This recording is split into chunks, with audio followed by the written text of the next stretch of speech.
Awesome. Cool. All right. So I believe that we are probably live. I'm just going to double check here if I can see it, that this is live. And yes, we are. Cool. All right.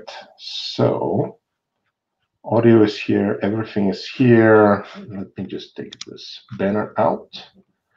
We are now live. All right.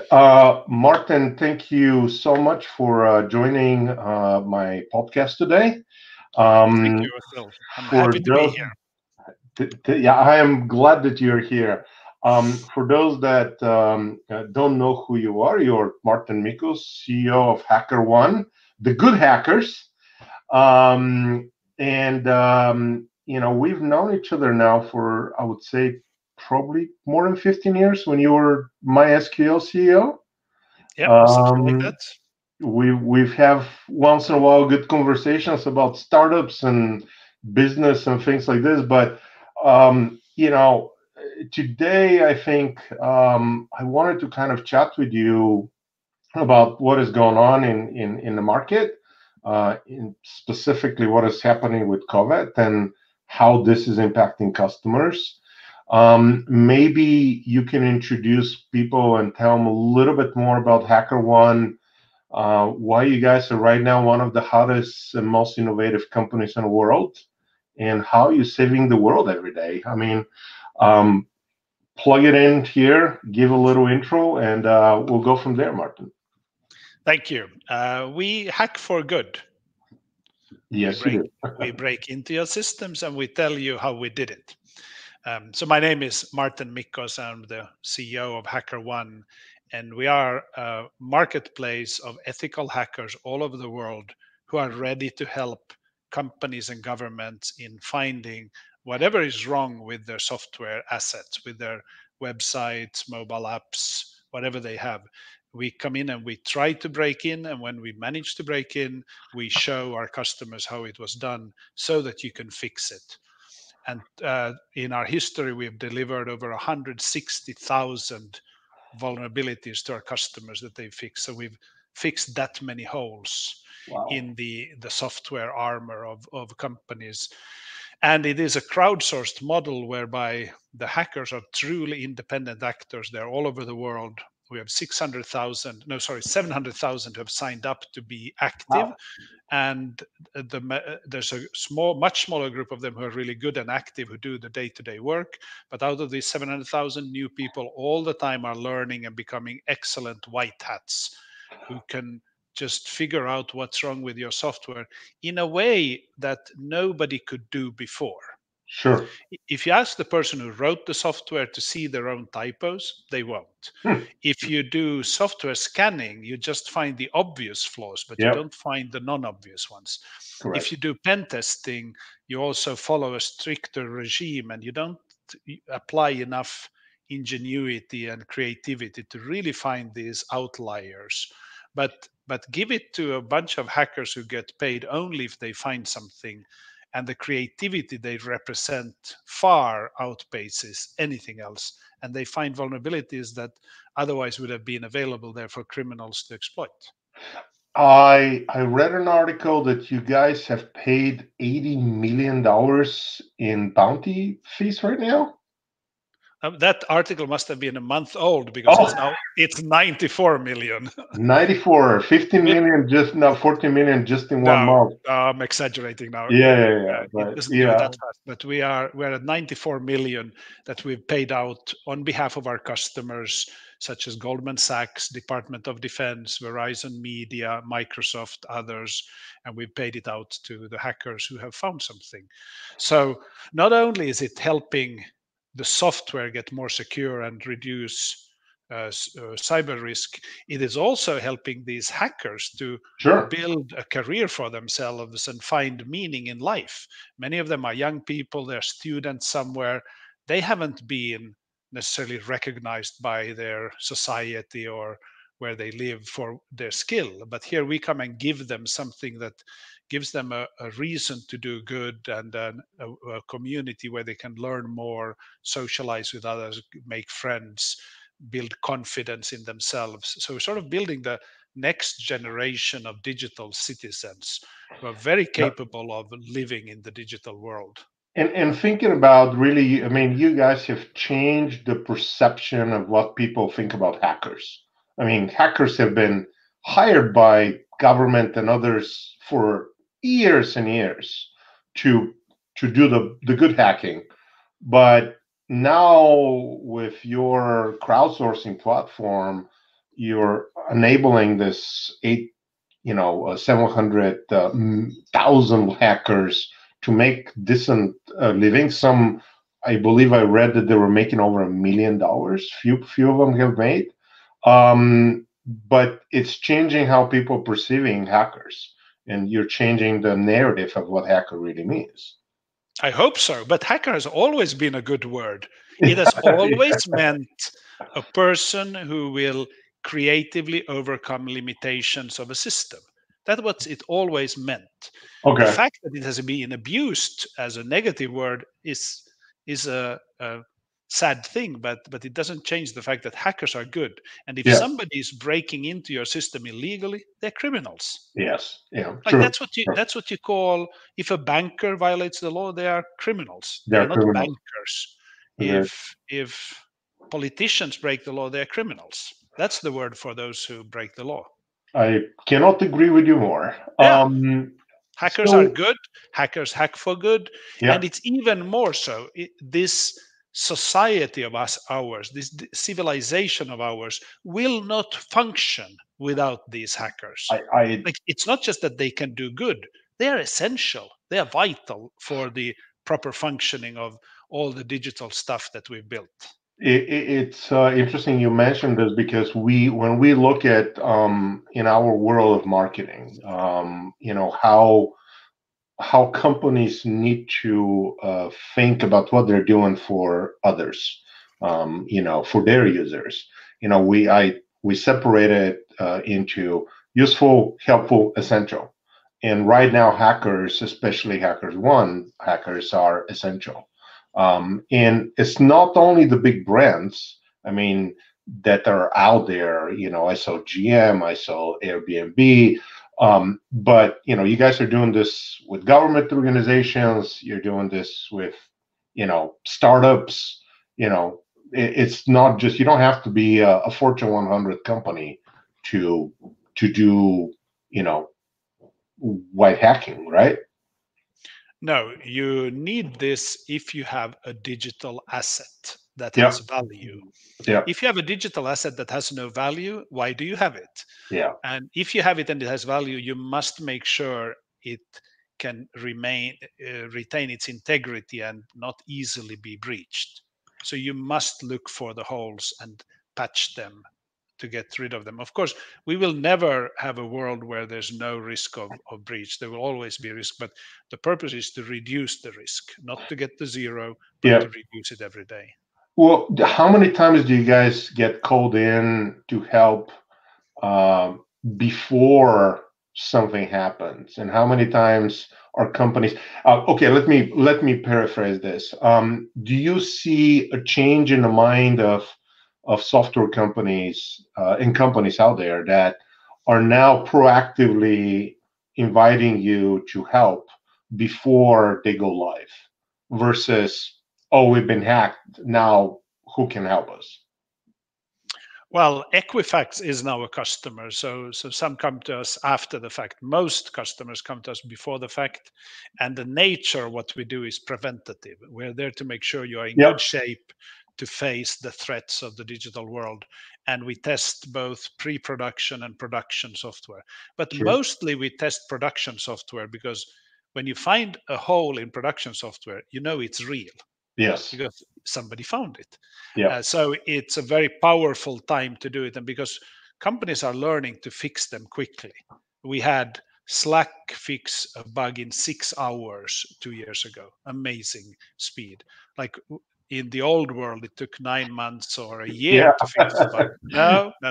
Now we count it in days. And for some, it's 30 days, 90 days or so, but many companies now can fix them quickly. That is actually the key to proper cybersecurity. You don't need to buy any new cybersecurity product or firewall or anything, if you can just react faster when you have an incident or when you have a vulnerability, that in itself will make you much more secure. So before the call, we were chatting about this. Before we did this, and the way I look at this and the way we talk about it is, excuse me, is that retention of customers now is the new growth. This is the most important thing. Whether you have a website, whether you have an application, whether you have a mobile app. And many times it's not the marketing part, which is the engagement part, which comes later, but you got to make sure that your application works well now. It's secure, it's stable, it's scalable, it makes sense how it flows. I mean, I'm assuming you guys are, right now your bug bounty is around security, is about vulnerability, is about everything. It's not just how things look. Very true. And I think when for any company today who operates in a similar business, like with a subscription business, we have to think carefully about what our product is. Silicon Valley was used to selling hardware and then charging support. And then they started doing the same with software. And then we got into subscription software, SaaS software, and we think it's just about the software. No. Today, if you are a strong vendor, you deliver results to your customers, and the customer has an experience of receiving the results. So you must look at all the things that you actually deliver. We deliver a vulnerability to you, you pay us money, nobody gets hurt. But it's more than that. We have a SaaS platform that handles the workflow. We have people who manage it for you. We have people who solve conflicts if the hacker is unhappy or if you are unhappy. We have a team that can do PR and communications if something leaks out and you have to deal with that. So the customer value we deliver as HackerOne is much more than just finding a vulnerability. Sure. It's finding it, triaging it, figuring out what to do with it, paying for it, solving any disagreements, prioritizing, remembering it, doing the reporting from it. And when you think about your product as this holistic thing of value that makes the business of your customer better, that's when you can be a really strong vendor to a customer, that they won't kick you out even though they have to cut back on cost, because you are such an essential part of what they need to get done. You're not just a tech thing that they bought by mistake. So Martin, right now, when we look at what is happening in the world, everybody's stuck at home. There is over 1 billion people in India, 1 billion people in China that are, closing their homes. 300 million here in the U.S.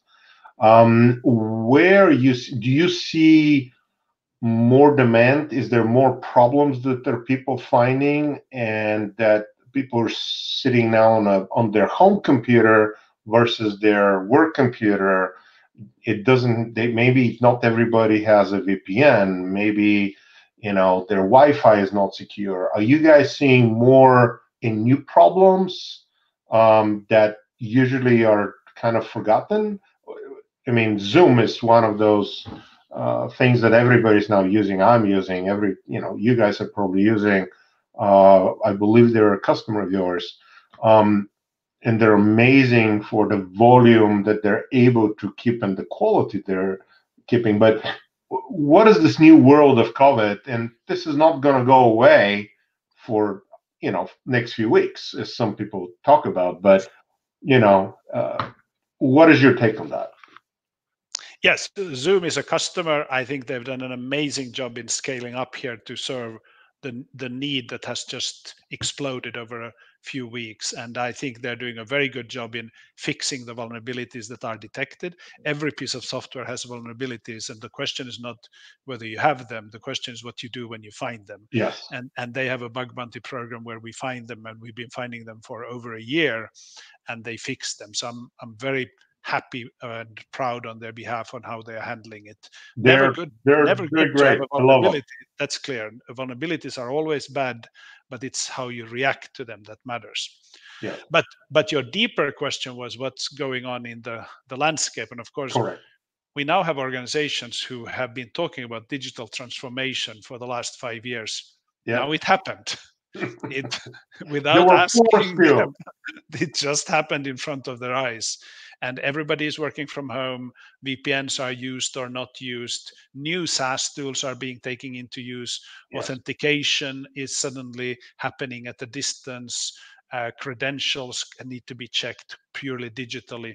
Yeah. So it's changing, putting a lot of new, shining a light on those parts of the cybersecurity posture. A lot of phishing attempts now who pretend to be positive ones relating to COVID, like coming Yeah. from the government, but they don't. Yeah. Like if you go to the website of the government of Singapore and many others, they warn their citizens about false messages that are being sent out. So it has changed radically over a short time. But we can deal with it. We have very good companies helping you with anti-phishing protection. We have very good companies in endpoint protection and in multi-factor authentication. We have hacker power security where we help you detect any sort of vulnerabilities in whatever your application landscape is. We Yeah. don't we don't mind, or sort of our offering is the same no matter what kind of software you have, but we will test all of it. Sure. So there's a lot of shift to that. We of course have been waiting for this shift to happen for years, and we think it's the only way to the future. So it's very, very stressful and sad when a pandemic hits, because it really hits on people's health and lives. So that is a very, very sad part of it. The good side of it is that it forces us to take the digital trust seriously. It forces us to think about cybersecurity every single moment. Yes. And it feels overwhelming, but remember after 9/11, we had to get used to new airport security, and we Yeah. were complaining about it for a long time, but we did it, and Yeah. we still do. Yeah. And there's a similar shift needed in cybersecurity practices, and it feels probably overwhelming and overbearing and difficult. Let it be going for a year or so, and we'll be look back and say, yeah, this is how you need to do it. You have to be very careful.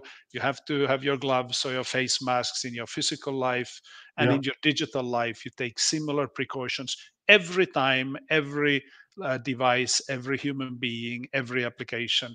And it sounds impossible to get done. It isn't. It can be done, and Yeah. we'll come out of it stronger. I agree with you that I do think that there are certain companies and certain verticals that are better prepared. In a financial sector, I think they've been anticipating it a little bit longer. They've been dealing with security a little bit longer. They're already, they already have mobile apps and they already have, websites where you can do your mobile payments and everything. I mean, your, bill payments and everything else.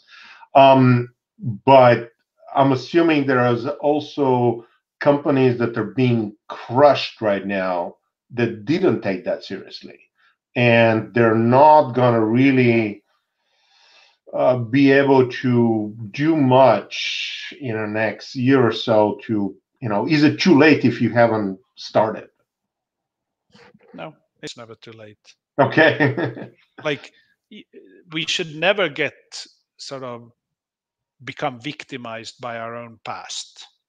If there's something we should have done and we never did, whenever we start doing it, it's a good time to start doing it. Yeah, So that's true. if you never took care of cybersecurity but now you do, good for you. And maybe it will be painful in the beginning, but you are on a journey and on a path. So I think just everybody should step up their game in cybersecurity.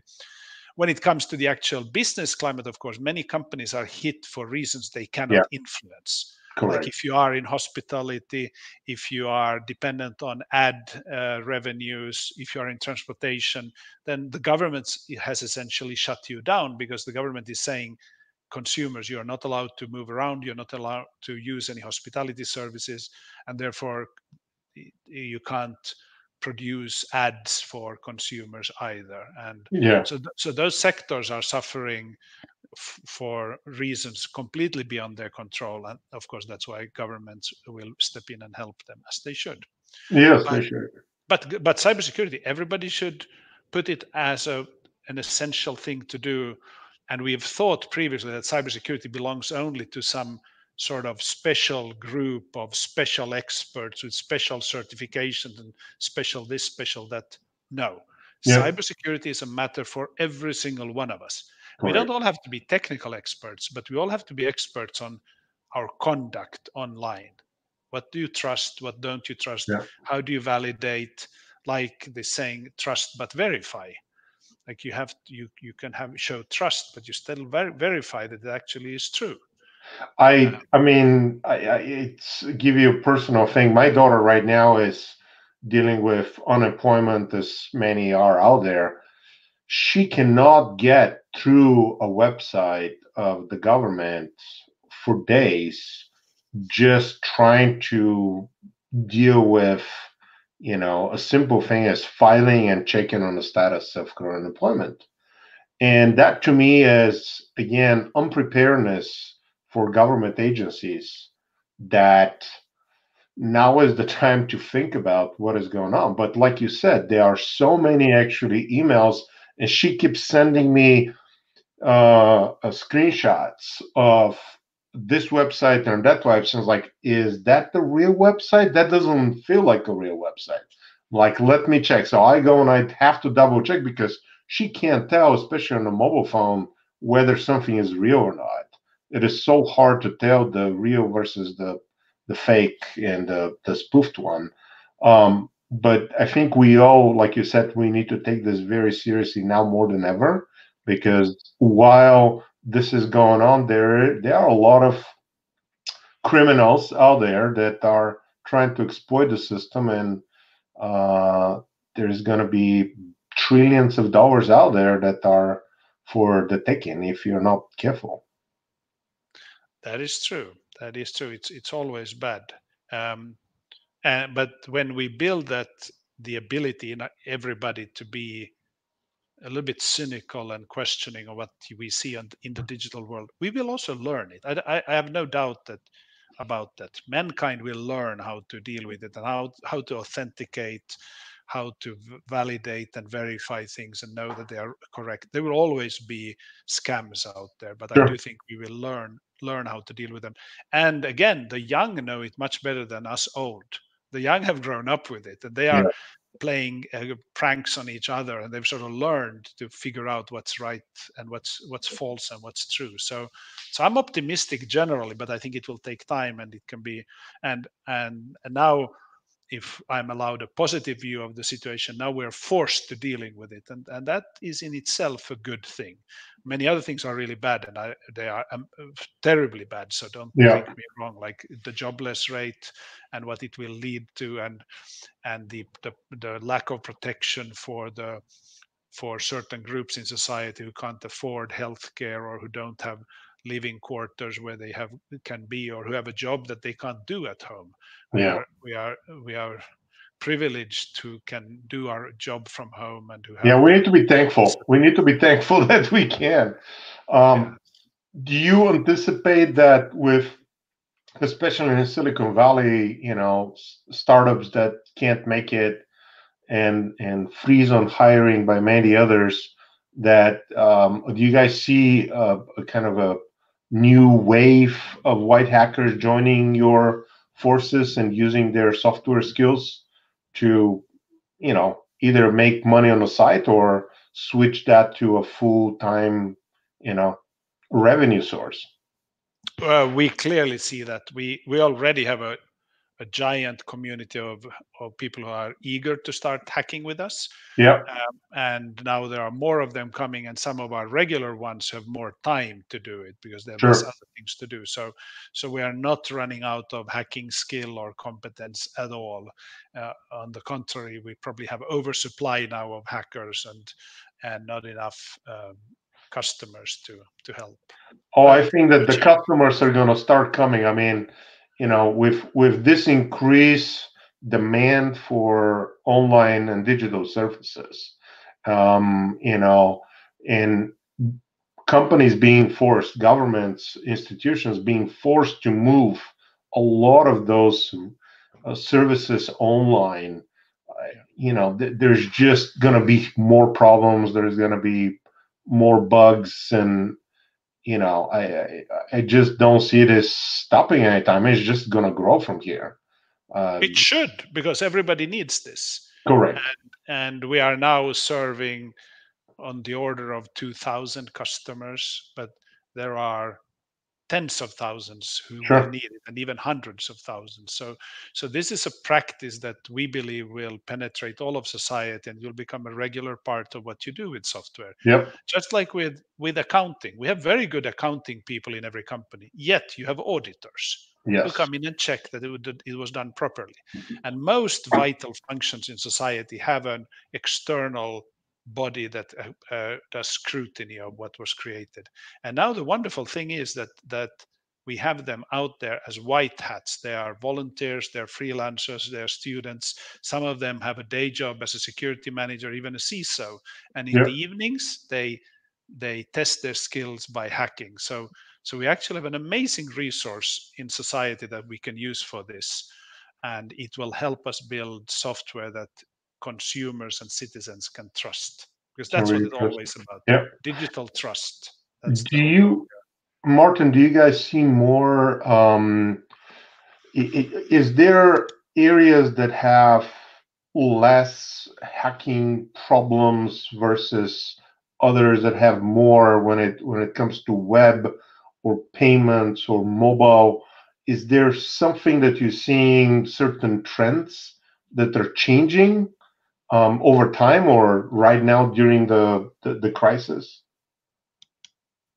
Well, right. It's too early to say in the crisis, but generally speaking, I think we've seen that companies who come to us and who have a payment solution are Yep. usually very, very strong on security. So not only are they strong, they also come to us to get additional strength. But Okay. payment applications, payment providers, banks, all of these blockchain companies, generally speaking, take it very seriously. So it's wonderful to see there that there's an industry that sort of gets it. They know it's essential. They know that they must start with security in design. So when they design software, they think about security from the very get-go. Yes. And then they apply it all the way through the chain. And then when they are live, they bring in us to check it one more time.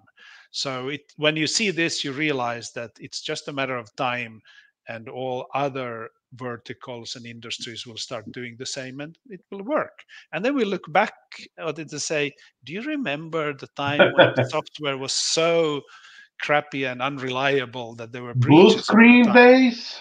Yeah, exactly. Like, we don't realize that this thing that we call the internet is just a prototype of a digital civilization that we are creating here that will last for 1,000 years. Yeah. And we have built the first prototype, and now we are realizing we have to build a proper production ready, safe and secure version of it, and we are doing it now faster than before because of the crisis. So if we look at the evolution of not just e-commerce but digital, we started with brick and mortar, we moved to web 2.0, e-commerce, we then moved to mobile first. Is there going to be a mobile only world where everything is going to be just on a device? And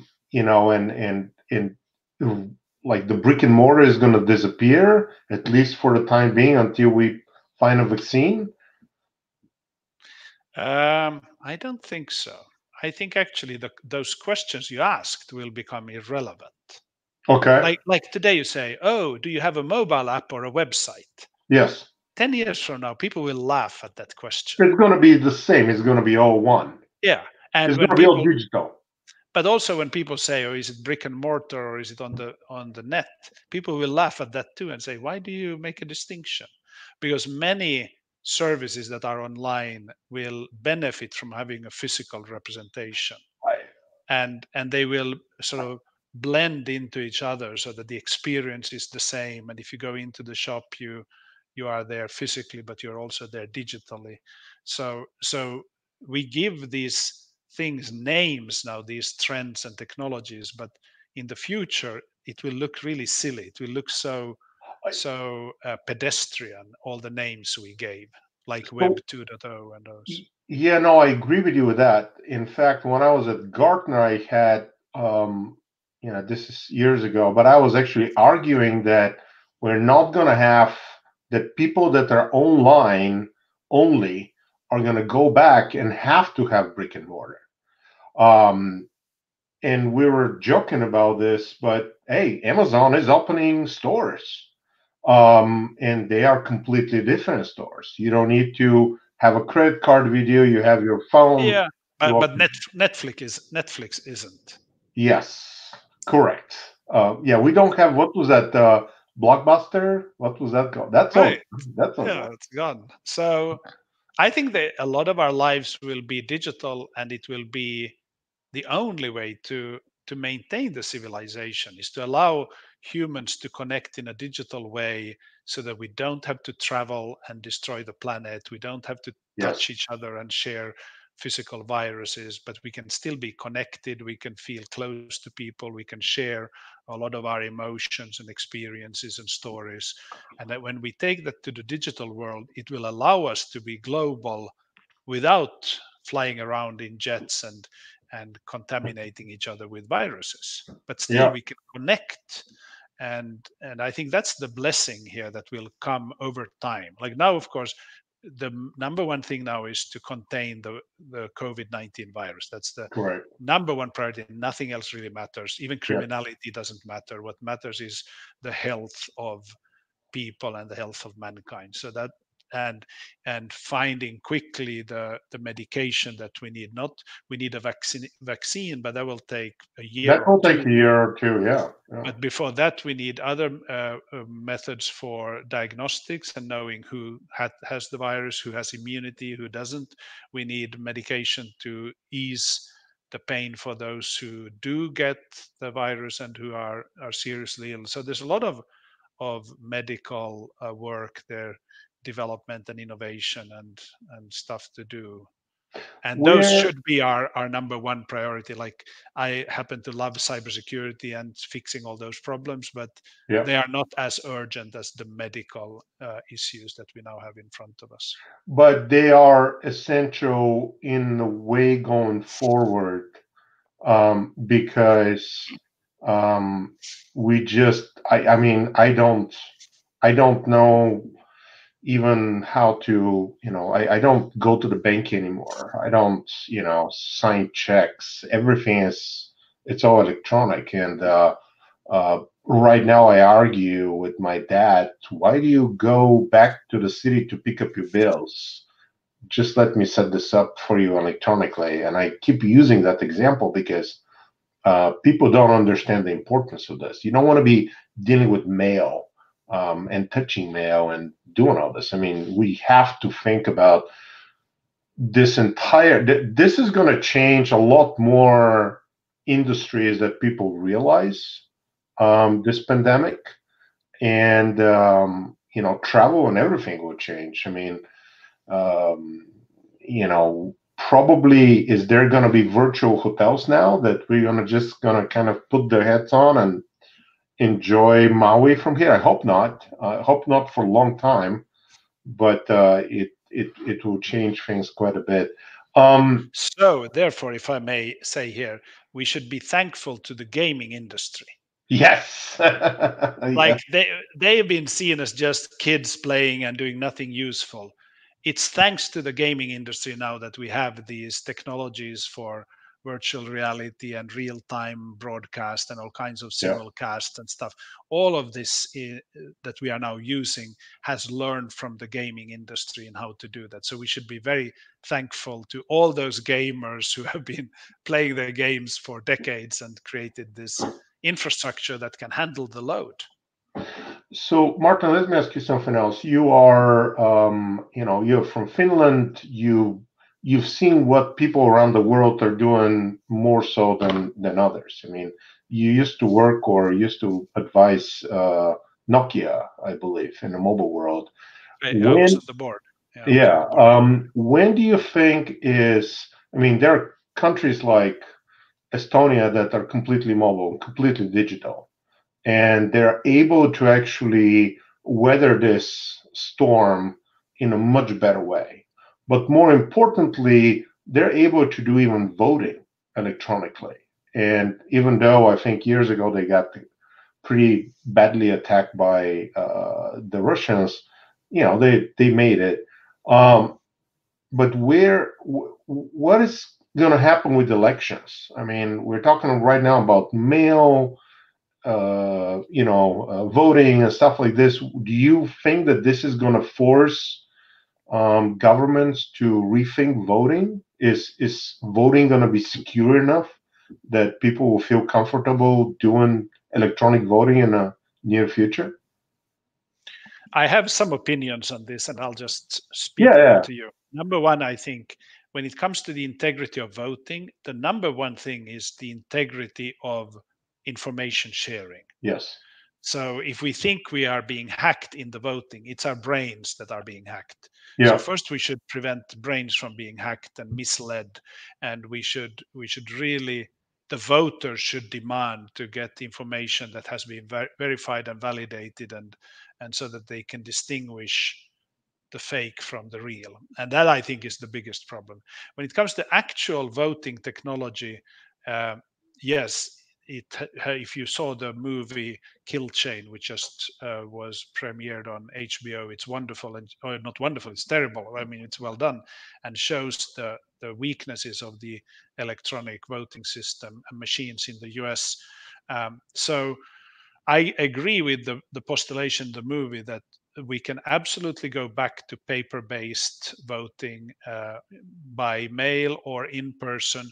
I believe that even with the COVID virus, there are ways of doing it such that the risk of contamination is very, very low. We can never get it completely to zero, but very, very low. correct. So we don't do these elections that often. So even if it's a Yeah, very expensive manual process, we could live with that for a while because we don't do it every year or that much. Sure, in the future we should get to electronic voting like Estonia has, but to get there, you must have digital trust in society. You must have people who are on a high level of education across the board, not just a yeah, few, but everybody. yes, You must have a good population system where you know who can vote and who cannot.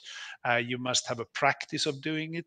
And when you vote electronically, there are some things that are more difficult to protect, such as the secrecy of voting. And how do you make sure nobody has been influenced? yeah, Because you can't, you don't know that they were on their own while voting. So you have to figure out other mechanisms for that.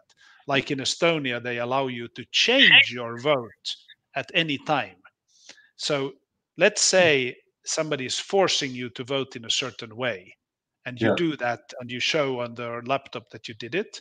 The next day or the next hour, you can go back and change your vote to what you really wanted to vote. That's a way of making sure that people can't be unduly forced to vote in a certain way by somebody who is applying threats to you.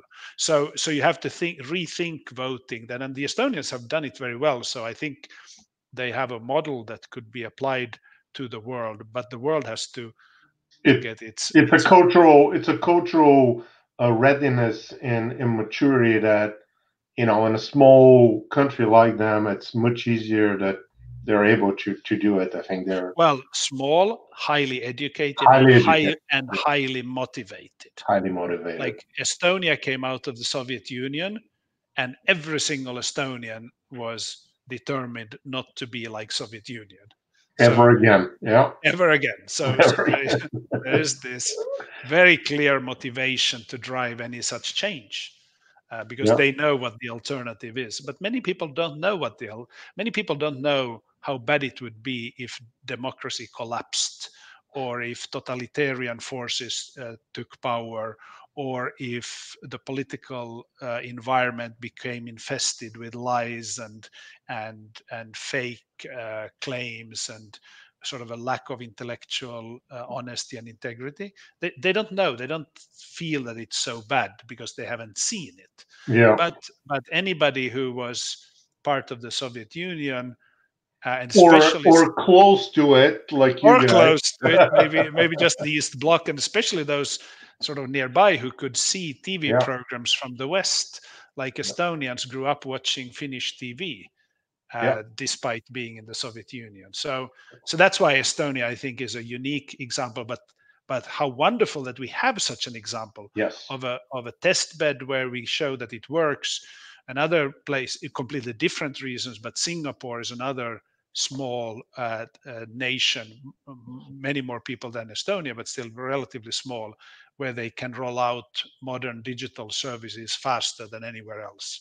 There, So yeah. those are good examples for all of us. Yeah, I think Singapore is kind of has their own extremes where, in order to really right now, I believe, test and enforce, I should say, the lockdown, cops would show to your place if your phone doesn't show the right signal and check on you. Um, I'm not saying that that's actually a bad thing right now, because we do all need to take this very seriously, this pandemic, and all of us need to stay home as much as we can, and not to hit the beach. And I think California is doing better than others, but it's all about the information. I mean, whether we're talking about the elections or the pandemic, having the right information, the correct information, the statistics, it really makes people think properly. But back to this enforcement of rules, sometimes authorities need to enforce rules because otherwise bad things would happen. But the Yes, best society is one where you don't need to, where you take to enforcement only in the extreme case. So the correct. best society is one where voluntarily people will do more or less the right thing. They Yeah. may need a little bit of nudging from police or others to do the right thing, but generally everybody agrees that we're here to do the right thing. Those societies function much better than those who either have no discipline or where the discipline is forced on you by the government. I Like mean, going back to the Soviet Union, yeah, street crime was not that common in the Soviet Union. That no, was or the yeah. bloc, the Eastern Bloc. It was pretty well behaved, so to speak, but it was partly because an oppressive regime, not because people would have felt that that was the right way to conduct yourself. Yeah, we can have a whole other podcast about that, Right. Yes. from Yes. personal experience. But Yeah. Well, see, um, your home country, of course, saw a my lot of my that. home country, You, Bulgaria, was definitely yeah. one of those where, yeah, there was no crime, there was nothing, but it was for different reasons, for sure. I mean, all of this, I think, just like a last thing, you and I both have been in the military. You were in the Finnish, I was in the Bulgarian. Um, do you feel that having some of that experience of the brotherhood, of the real teamwork, of the leadership, and the strict um, way of doing things is helping you right now lead? Before you led, obviously, MySQL, you did other companies, work for them, but now you're leading this company in a way that really needs different way to look at things. And how do you think is that helping you be the leader that you need to be? I am a friend of uh, compulsory military service, especially for young men. But Yes. I'm of that opinion not because of war and not because of leadership, but because of young men. They're full of themselves. We were full of ourselves. It's me, me, me. It's arrogance. It is lack of discipline. It is sort of Not refuse listening, of they think they know it all. yeah. And when you put them in the military, you take out all of that, and out comes responsible, humble, um, people who know how to work together, who have learned that they are not, that they don't stand out that much, and we are in this together.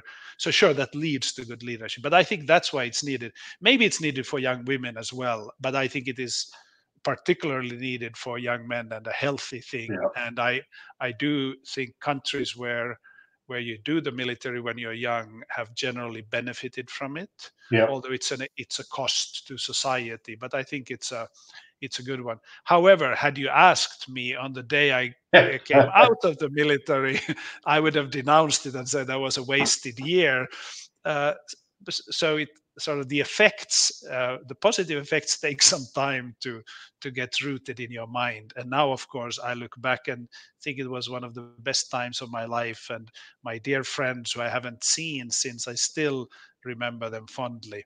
Yeah. So just a reminder that we have to let the young have an opinion and build society, but we must also know that when we are young, we lack some sort of judgment in some areas, especially Yeah. about ourselves. And there, a military is good. And you don't even need to have weapons there. It doesn't have No. to be about war. No. And this is actually the point. We're now coming back to COVID-19. What Bill Gates said in his TED talk many years ago, Yes. that just like we have military preparedness for military escalation, we should have medical preparedness for medical escalations. And just like you and I were officers in the reserve, we should have doctors in the reserve, nurses in the reserve, and we should educate more people for medical tasks than we need. And Yeah. then they are in the reserve, and when a pandemic hits, we say, okay, time to step in and help out. And that's how we will deal with them, because no matter how successful we may be with dealing with COVID-19, the name is COVID-19 for a reason. It's 19 for the year 19. There Yes. will be a new one and a new one. And when those happen, we should have a buffer of all the things we need: people, hospitals, face masks, whatever, ventilators, whatever we might need. And we have to, as a society, build up those reserves, both financial, human, and medical, technical. And we haven't really been doing it, because No. for the last tens of years we were like, yeah, this is good, life is good, we have a wonderful liberal democracy, everything works, everything goes up to the right. In the grand scheme of things, we're in good shape. But we forget that every now and then society will hit a really difficult roadblock, and the one who is prepared will come out of it better. And whether we're talking about a COVID pandemic, or we're talking about security measurement, and it they are really more and more, if you look at this curve, they're overlapping. And now more than ever, they're overlapping, because the one is forcing the other, the demand for the other. And the world in everything's so interconnected. Whether we're talking about technology, whether we're talking about medicine, whether we're talking about politics, everything is interconnected. And I do wish more people understood this, and understand it, or start thinking about it, because again, this is, like you said, this is going to take a while. And with testing, but in the meantime, we need to deal with all these issues about how do you retain people. And the first one is, you got to have a reliable solution that doesn't crash, that doesn't have bugs, that is secure, that is scalable. And some people are doing better than others. Do you have like thoughts about, where is the world of technology? Like, we touched on this, but what are your final thoughts? Because we've been talking for a while, and I really appreciate your time. We went a little off course, but I just enjoyed the talk. So, well, I think my final thoughts is, whatever we discuss, cybersecurity, society, voting machines and stuff, let's remember it's the medical emergency that is the real emergency. yeah, Everything else is secondary. We yeah, must first think of the health of of people. And there it's a similarity to cybersecurity, that when you take care of your own health, you're actually taking care of somebody else's health as well. Like, you can't say, I don't care, I'm like, it's my problem. No, that's not the case. We are all in the same pool, and by wearing a face mask, you may be protecting yourself, but even more so, you're protecting everybody else. Yeah. And by avoiding contamination, you're protecting everybody else. So we have an obligation to this society to take care of ourselves, because that is the way to take care of everybody else at the same time. Yeah. And this hasn't been obvious, but it's becoming obvious now. So that would be my parting thought. It applies to cybersecurity as well. Yes. When we bring down the security risk of one software, it helps everybody, because all software today is built on other pieces of software. Like, the bill of material is multiple layers. So whenever you fix your bug, you're sort of fixing a bug for the all of society. Yep. So we should remember that, and that's why we do it, not as a service, self-serving ourselves, but a service to our society and the ecosystem around us. And now more than ever, right? I mean, to me, now more than ever, we need to look at that and take it very seriously. Well, I would say not now more than ever, but now more obvious than ever. Obvious. It always was important. Yes. But now it's obvious why it is important. I mean, yes, and I agree with you, and I thank you for, first of all, being on my show, but more importantly for really running a company that does make the world a better place. Because without this, more banks are not going to be as secure, and our transactions with big companies may not be as smooth. And I think it's wonderful how fast you guys are growing and what you guys have created. And we read every single day, who made how much bounties on Twitter. This is just like, makes me laugh, but it's a real thing. And it's I wish I was thinking about that 20 years ago when I was writing software, thinking about becoming a white hacker. But now I can really say, hey, you should go and join HackerOne. You should. We hack for good. You hack for good. Mårten, pleasure as always mine. Thank you again. Be safe, stay at home, and please come back to my show sometime soon. Thank you, Vasco. It was a wonderful discussion. Thank you. Bye-bye. Cheers. Bye.